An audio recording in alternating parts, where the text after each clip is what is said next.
Hello my dear friends, welcome back in your favorite channel Science Era by Dr. Priyanka Sani. In the last video I have explained about digestive system, but I have promised you कि अगली video में आपको पक्का से मैं with diagram her cheese explain करूँगी. So be ready with your pen and pencil. So just pause my video wherever you want to write, and it is very simple diagram. Just draw it and grab good marks in your exams. So let's start it. Digestive system, as you know, starts with our mouth itself. So this is our mouth. Mouth में क्या है? सबसे पहले we are having teeth. Last video में मैंने आपको बताया था हमारे दो तरह के टीथ होते हैं. One milk teeth, another is permanent teeth. मैंने आपको डेंटल फॉर्मूला भी दिया था, सो आप मेरे वीडियो के डिस्क्रिप्शन में जाके उनको देख सकते हैं. सो जब हम माउथ में फूड को डालते हैं, इनटेक करते हैं फूड का, तो हमारे टीथ उनको चर्न करते हैं, चबाते हैं. जब हमारे टीथ उनको चबाते हैं तो फूड को सॉफ्ट करने के लिए रिलीज होता है सलाइवा, हमारा थूक, सलाइवा. जो सलाइवा रिलीज होता है वो तीन तरह की सलाइवरी ग्लैंड से रिलीज होता है, जो मैंने यहाँ मेंशन किया है. सब मैंडिबुलर, सबलिंगुअल एंड पैरेटोइड ग्लैंड. तीनों ग्लैंड्स सलाइवा प्रॉपर अमाउंट में रिलीज करती हैं, जिससे हमारा फूड कैसा हो जाता है, सॉफ्ट हो जाता है, चर्न करने के लिए इक्वली मॉइस्ट हो जाता है, और साथ ही साथ फर्स्ट डाइजेशन भी यहाँ स्टार्ट हो जाता है. सो शुगर कन्वर्ट हो जाता है माल्टोस में. मतलब शुगर का ब्रेकडाउन कहाँ से स्टार्ट हो जाता है? सो माउथ में. तो आपका एक नंबर का क्वेश्चन आएगा कि डाइजेशन सबसे पहले कहाँ से शुरू हो जाता है. सो आपका आंसर होना चाहिए mouth. Right, let's move on to the next thing. इसके बाद अगली चीज जो आप ये देख रहे हैं, ये छोटी सी चीज, ये होता है आपका एपिग्लोटिस. क्या होता है? एपिग्लोटिस. एपिग्लोटिस. एपिग्लोटिस क्या है? एक लीफ लाइक स्ट्रक्चर होता है. आपको बहुत बार आपके बड़े सजेस्ट करते होंगे कि खाना खाते हुए बोलना नहीं चाहिए. उसका क्या रीजन है? उसका रीजन ये है कि हमारी सपोज हमारी फूड पाइप और एयर पाइप के ऊपर एक लीफ लाइक स्ट्रक्चर रहता है. जब हम खाना खाते हैं तो ये हमारे एयर पाइप को कवर कर लेता है, ताकि खाना हमारी विंड पाइप में ना चला जाए. और जब हम सांस लेते हैं तो ये हमारे फूड पाइप को कवर कर लेता है, ताकि एयर का पैसेज रॉन्ग पाथ पे ना हो. सो जो ये लीफ लाइक स्ट्रक्चर है, इसी का नाम है एपिग्लोटिस.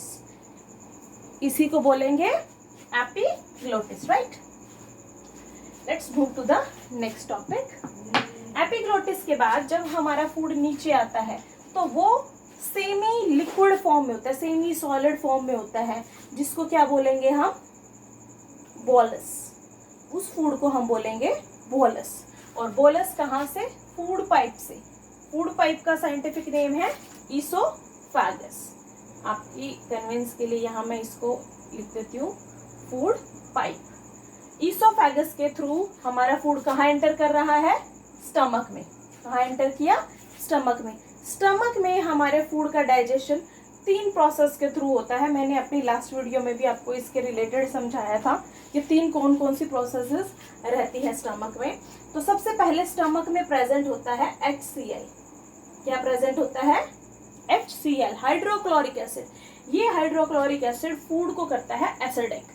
फूड को एसिडिक करता है. इसके तीन मेन फंक्शन है. First, it makes food acidic. Second, it kills the bacteria. जो भी बैक्टीरियाज हमारे फूड के साथ हमारी बॉडी में एंटर करते हैं उन सबको किल करता है. And third, it convert pepsinogen into pepsin. Pepsinogen एक तरह का एंजाइम होता है जो कि प्रोटीन्स को डाइजेस्ट करने के काम आता है. So it convert pepsinogen into pepsin. अब पेप्सिन क्या करेगा? पेप्सिन दूसरा इसमें जो है वो बन गया पेप्सिन. पेप्सिनोजन को किस में कन्वर्ट कर दिया? पेप्सिन में. सो पेप्सिन क्या वो करेगा? प्रोटीन को तोड़ देगा छोटे छोटे हिस्सों में, जो है पेप्टोन. ये मैंने अपनी लास्ट वीडियो में भी एक्सप्लेन किया था, आप वहां जाके भी इसे समझ सकते हैं. और जो थर्ड थिंग है वो क्या है? वो है म्यूकस. म्यूकस का क्या रोल है? जो स्टमक की लाइनिंग है इसको एसिड से सेफ रखने के लिए म्यूकस काम करता है. ठीक है, म्यूकस इस लाइनिंग को कवर करेगा. गॉबलेट सेल से म्यूकस रिलीज होता है, जिसकी वजह से एसिड स्टमक की लाइनिंग को हार्म नहीं कर सकता. अब हमारा फूड स्टमक में ऑलमोस्ट हाफ डाइजेस्ट हो चुका है। HCl ने उसको एसिडिक कर दिया, पेप्सिन और म्यूकस ने उसको, पेप्सिन ने प्रोटीन्स को तोड़ दिया, और गैस्ट्रिक लाइपेज नाम का एक एंजाइम रहता है। गैस्ट्रिक लाइपेज क्या करेगा? गैस्ट्रिक लाइपेज आपके लिपिड को तोड़ देगा, फैट्स को तोड़ेगा। तो फैट का डाइजेशन आपके पेट से ही शुरू हो जाता है। लिपिड को तोड़ेगा कौन? गैस्ट्रिक लाइपेज, फर्स्ट स्टेप में ही। उसके बाद फूड हमारा एंटर होता है स्मॉल इंटेस्टाइन में। स्मॉल इंटेस्टाइन 3 पार्ट्स में डिवाइडेड होता है, डियोडिनम, जिजिनम और इलियम। स्मॉल इंटेस्टाइन मैंने लास्ट वीडियो में भी एक्सप्लेन किया था आपको। स्मॉल इंटेस्टाइन हमारा 3 पार्ट्स में डिवाइड होता है, डियोडिनम, जिजिनम एंड इलियम। डियोडिनम वो ओपनिंग है जहां से स्टमक और ये हमारा लीवर है, पेंक्रियास है। लीवर बाइल जूस बनाकर सेक्रेट करता है, स्टोर करता है हमारे गॉल ब्लैडर में। कहाँ स्टोर करता है? हमारे गॉल ब्लैडर में। गॉल ब्लैडर का काम सिर्फ स्टोरेज का ही रहता है। और पेंक्रियास से निकलते हैं पेंक्रियाटिक जूस। यहाँ से आया बाइल जूस, यहाँ से आया पेंक्रियाटिक। पर देखिए सबकी ओपनिंग एक ही है, जो कहाँ से ओपन हो रही है? डियोडिनम से। डियोडिनम के रास्ते से फूड और हमारा बाइल जूस और हमारे पेंक्रियाटिक एंजाइम्स एंटर करते हैं स्मॉल इंटेस्टाइन में, राइट। स्मॉल इंटेस्टाइन में जाकर दोबारा से यहाँ हमें क्या क्या मिलेंगे? हमें मिलेंगे अमाइलेज। ये मैं कुछ एंजाइम्स के नाम बता रही हूँ जो आप लिख लीजिए, लर्न कर लीजिए, जो कि आपको बहुत हेल्पफुल रहेंगे। सबसे पहले है, मैं एक बॉक्स बना के लिखूंगी ताकि आपको कंफ्यूजन ना हो। सबसे पहले अमाइलेज। अमाइलेज क्या करेगा? कार्बोहाइड्रेट्स को कन्वर्ट करेगा ग्लूकोज में, राइट। अमाइलेज अलग अलग जगह पे अलग अलग अमाइलेज काम करेगा। माउथ में हमारे कार्बोहाइड्रेट डाइजेस्ट होता है, उसे बोलेंगे हम सलाइवरी अमाइलेज। स्मॉल इंटेस्टाइन में हमारे पास अमाइलेज होगा तो उसको बोलेंगे इंटेस्टिनल अमाइलेज, राइट। नेक्स्ट होगा लाइपेज। लाइपेज जो एंजाइम है ये कन्वर्ट करेगा लिपिड को, किसमें? ग्लिसरॉल में। किसमें? ग्लिसरॉल में, राइट। इसके बाद होंगे हमारे एंजाइम ट्रिप्सिन। पेप्सिन तो ऊपर था, यहाँ होगा ट्रिप्सिन। ट्रिप्सिन क्या करेगा? कन्वर्ट करेगा पेप्टोन्स को। पेप्टोन्स क्या थे? टूटे हुए प्रोटीन। किसमें? अमाइनो एसिड्स में। अमाइनो एसिड्स में। तो ये क्या है? ये है final product, glucose, glycerol and amino acids. ये क्या है? हमारे फाइनल प्रोडक्ट डाइजेशन के। अभी हम बात कर रहे थे स्मॉल इंटेस्टाइन के। तो स्मॉल इंटेस्टाइन में आपको क्या क्या मिलेगा? बाइल जूस मिलेगा। बाइल जूस एक स्पेशल तरह की प्रोसेस करता है फैट्स के साथ, जिसे क्या बोलेंगे हम लोग? इमल्सिफिकेशन। ये बहुत ही इंपॉर्टेंट टर्म है, इमल्सिफिकेशन। इमल्सिफिकेशन का मतलब क्या होता है? इमल्सिफिकेशन का मतलब होता है जो फैट्स के बड़े बड़े मॉलिक्यूल हैं, फैट्स के जो बड़े बड़े मॉलिक्यूल हैं उनको छोटे छोटे फैट ड्रॉपलेट्स में कन्वर्ट करने की प्रोसेस। फैट ड्रॉपलेट्स में कन्वर्ट कर देंगे, क्योंकि अगर छोटे छोटे होंगे तो उनका ब्रेक डाउन करना इजी हो जाएगा। सो इस प्रोसेस को बोलेंगे हम इमल्सिफिकेशन। बहुत इंपॉर्टेंट टर्म है, बहुत बार एग्जाम में पूछी जाती है, what do you mean by emulsification. So आप इस डेफिनेशन को नोट डाउन कर लीजिए। Emulsification is the process of breaking down of big lipid molecules or fat molecules into small droplets so that lipase enzyme can work properly to digest it, right? This is the definition of emulsification. अब emulsification के through हमारा lipid टूट गया, fats आपको पता है कितना मुश्किल है डाइजेस्ट करना। दूसरा सबसे इम्पॉर्टेंट बात जो आपको नोट करने की है, जब आपका फूड स्टमक से आपके डियोडिनम के थ्रू स्मॉल इंटेस्टाइन में आया तो आपके फूड का जो नेचर था वो था एसिडिक।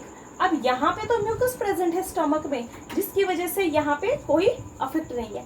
बट जब आपका फूड एंटर करेगा in the form of chyme, जब आपका फूड यहाँ एंटर किया था तो इसका नाम था बोलस, और जब यहाँ एंटर करेगा तो काइम।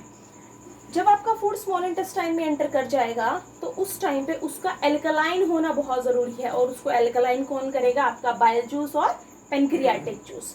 बाइल जूस आएगा हमारे गॉल ब्लैडर से, पेनक्रियाटिक जूस आएगा हमारे पेनक्रियाज से, राइट। सो अमाइलेज कन्वर्ट कर देगा कार्बोहाइड्रेट को ग्लूकोज में, लाइपेज कन्वर्ट कर देगा लिपिड को ग्लिसरॉल में, और ट्रिप्सिन कन्वर्ट कर देगा पेप्टोन को अमीनो एसिड्स में, और यही है हमारे फाइनल प्रोडक्ट्स। अब डाइजेस्ट हो गया, मिनरल्स बाहर आ गए, न्यूट्रिएंट्स बाहर आ गए, अब इनको एब्जॉर्ब कैसे किया जाए। एब्जॉर्ब करने के लिए जो स्मॉल इंटेस्टाइन है, इसकी लाइनिंग पर small small finger like projections रहती हैं। In small small finger like projections को बोलेंगे हम लोग माइक्रोविल्लाई। क्या बोलेंगे? माइक्रोविल्लाई। माइक्रोविल्लाई का मेन काम होता है एब्जॉर्प्शन करना, सरफेस एरिया इंक्रीज करना। अगर माइक्रोविल्लाई को स्प्रेड कर दिया जाए तो बहुत बड़ा एरिया कवर कर लेंगी। देखा जाए तो हमारे स्टमक में स्मॉल इंटेस्टाइन बहुत लंबी ट्यूब होती है, पर इस लंबी ट्यूब के अंदर भी ऐसे फोल्डेड फॉर्म में माइक्रोविलेज होती हैं, और माइक्रोविलेज के एंड पे लगी होती है हमारी ब्लड वेसल्स। ये माइक्रोविलेज न्यूट्रिएंट्स को एब्जॉर्ब करती है और डायरेक्टली भेज देती है हमारे ब्लड में, और ब्लड के थ्रू हमारी कंप्लीट बॉडी में सर्कुलेट हो जाती है, राइट। अब फूड था, डाइजेस्ट हो गया, न्यूट्रिशन एब्जॉर्ब कर लिया, अब क्या रह गया? अब रह गया हमारा उसका वेस्ट निकालना। माइक्रोविलेज ने न्यूट्रिएंट को एब्जॉर्ब कर लिया, एब्जॉर्ब होने के बाद फूड इलियम के थ्रू एंटर करेगा लार्ज इंटेस्टाइन में। इलियम जो पार्ट है वो ज्वाइंट करता है स्मॉल इंटेस्टाइन और लार्ज इंटेस्टाइन को। लार्ज इंटेस्टाइन में फूड एंटर कर गया जो कि ऑलमोस्ट वेस्ट है, बट उसमें वाटर और सॉल्ट्स हैं। अब लार्ज इंटेस्टाइन में भी इस तरह की माइक्रोविलेज होती हैं, और इनका काम क्या है? इनका काम है वाटर को और सॉल्ट्स को एब्जॉर्ब करना, मिनरल्स को एब्जॉर्ब कर लेना जो कि लेफ्ट ओवर है, जो कि बच गए हैं। अब जो भी वेस्ट मटेरियल था वो हमारे सीकम से होते हुए, ट्रांसवर्स कॉलम से होते हुए रेक्टम में स्टोर हो जाएगा। रेक्टम में हमारा टॉयलेट स्टोर हो जाता है और एनस के थ्रू बाहर निकल जाता है, और हमारा एलिमेंट्री कैनाल का सफर कंप्लीट हो जाता है। एलिमेंट्री कैनाल किसे बोलेंगे? एक ऐसी पाइप जिसके दो सिरे हों, mouth and anus, right. It is all about the digestive system of human being. If you are having any queries, कुछ पूछना चाहते हैं तो प्लीज मुझे कमेंट कीजिए और पूछिए। सबसे इम्पॉर्टेंट बात, मेरे लेक्चर आपके लिए बहुत इफेक्टिव हो सकते हैं। सो मेरी नेक्स्ट वीडियोस के लिए आप मेरे चैनल को सब्सक्राइब कीजिए, लाइक कीजिए, अपने फ्रेंड्स के साथ शेयर कीजिए, ताकि आपके फ्रेंड्स भी इफेक्टिव टीचिंग का बेनिफिट उठा सकें। Thank you.